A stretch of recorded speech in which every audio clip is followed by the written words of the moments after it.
What's up and welcome back. Fans of real horror rejoice because it's finally our time now. It's been 14 years. 14 years! And after so much thoughts and theories and speculation, we finally have the first trailer for Final Destination 6 Bloodlines. My high school self is screaming right now. This is something that Final Destination fans have been wanting for so long. For those of us who remember how they said after Final Destination 5 there would be a 6th and 7th one back to back, remember, this is for us.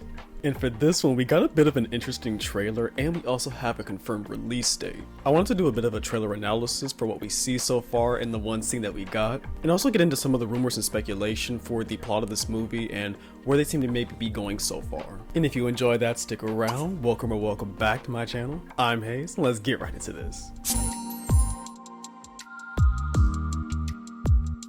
Starting out, the movie is directed by Zach Lipovsky and Adam B. Stein, being written by Guy Busick, Laurie Evans Taylor, and John Watts, along with Breck Bassinger, Ryan Kilstead, Max Lloyd Jones, and April Tillich. It also seems to be starring Tony Todd and Richard Harmon, the latter of which this trailer stars. And I want to say this trailer did a really good job kind of getting back into the groove and kind of the vibe of Final Destination, and had a lot of recurring things that we've seen throughout the series. Like how this trailer takes place in a tattoo and piercing parlor, and it starts out by giving us one of those incredibly uncomfortable scenes in Final Destination where it shows like a really intense close-up of something awful happening, as we see up close and personal a girl getting her tongue pierced. And we also see later in the trailer Richard tattooing his own self with those same shots. Great camera work, it's just skin crawling enough. And honestly, given the Final Destination series, I'm honestly surprised it took them this long to do something with a tattoo and piercing parlor. Like that seems like prime Final Destination material. And I also want to add that this trailer did a really good job of showing us what the general vibe of this movie is going to be without spoiling too much about the plot, which I'm going to get into in a bit later. And as it's shown in the trailer, Richard, who we still don't know who his character's name is going to be named,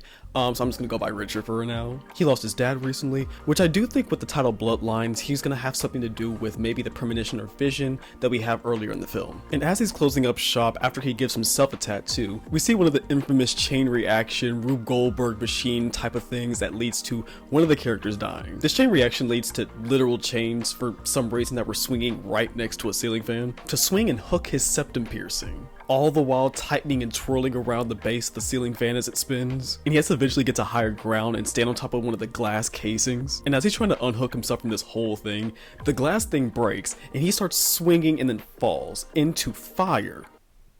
Oh, Final Destination with your campiness and your ridiculousness. I missed it so much. And as he set on fire, that's kind of where the trailer ends, and it shows the title card with the title of this film, Final Destination Bloodlines. It also shows us a release date. And with a release date of May 16th, 2025, that's only a few months away, so we don't have to wait for long for this film. And I just want to say this is a great idea to kind of showcase what this movie is going to be about and kind of what the general vibe is going to be without spoiling too much. It shows just this one scene. Now, it does seemingly spoil a bit of what the scene kind of does, which I'm a little conflicted about. However, I honestly prefer this versus just giving us a basic summary of the movie, then a basic 2 to 3 minute summary that a lot of movies and trailers are doing nowadays. And though it's been 14 years later, I still think that at least from this scene alone, that I think the directors and the cinematographers all have a really good idea as to what makes Final Destination work. From the uncomfortable close-ups, with all the shots of the foreshadowing, like the bobblehead Grim Reaper figure, and close-ups of bottles of alcohol that has like warning flammable on it, along with, yes, the campy and ridiculousness of the situations at hand, and taking any and every ordinary everyday thing and kind of making it into a disaster. Now, as I said, we don't have a whole lot of information about what the specific plot is, and this trailer didn't do anything about that, which I do kind of like. And over the years, the plot seemingly has changed several times. At first we had the first responders plot, and now we have the Bloodlines plot with the tag Death Runs in the Family.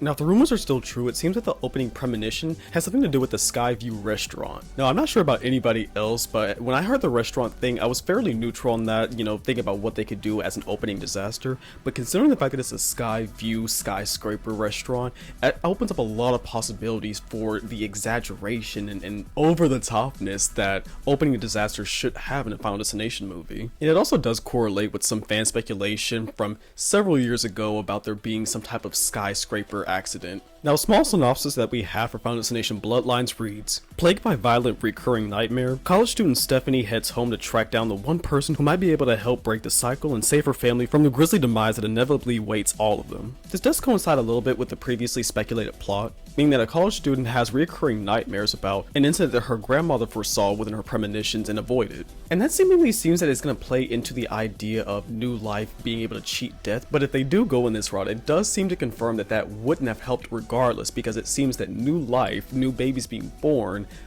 Death's just gonna go through that bloodline as well, because theoretically, according to Death's list, they should never have even existed in the first place. And speaking of that, I really did want to touch just briefly on the kind of gimmick or unique thing about this movie. Every release in the franchise does seem to add to the formula in some type of way. The first Final Destination introducing the concept, Final Destination 2 having the reverse order to tie up loose ends thing, FD3 had clues hidden in photography, the Final Destination had recurring visions as hints, and FD5 brought it back full circle while also adding the taking a life and adding that to your lifespan. Now, in a 2023 interview, series creator Jeffrey Reddick did talk a little bit about this. Quote, usually there's a new layer every film where it's like, oh well, this can save you or this can save you. This film dives into the film in such a unique way that it attacks from a different angle. Oh, there's going to be an amazing setup, and then there's going to be one wrinkle that can potentially save you from all of that you have to make a kind of moral choice about or do something to solve it, insinuating that there's an expansion to the universe at hand. And with this being the only title in the series that's not numbered and has an actual distinct title, obviously we're going to get the whole concept of Bloodlines, but I kind of wonder if that's going to be it, or if they're going to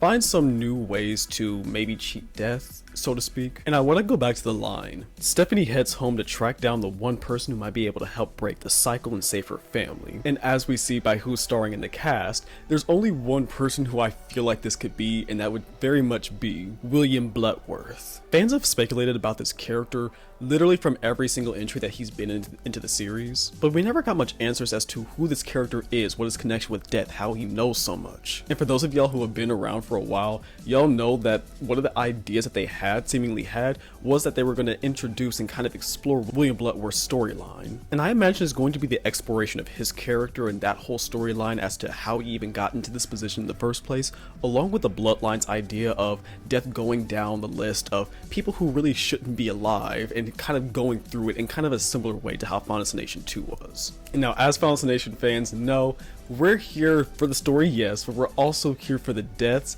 And it seems from this trailer, this movie won't disappoint. It will be just as outlandish and uncomfortable as it's always been. So in the comments, let me know down below, what do you guys think about the trailer, this teaser, the general idea, premise, plot that we are speculating on for this movie? And maybe what some of your favorite Final Destination films in the franchise were. Mine's was 3 and 5. This is just so exciting from somebody who has been obsessed with this franchise literally since high school. I'm very excited for this, and I hope you guys are as well. With all that, let me know what you feel down below in the comments. And of course, if you guys like to see more of this, I would of course like to talk about any trailers, teasers, clips that come out, but especially once the movie comes out, I'll definitely do a review on that. If you'd like to follow me on social media, I'll have the links popped up on the screen. And with that, I'll see you guys in the next one. Peace.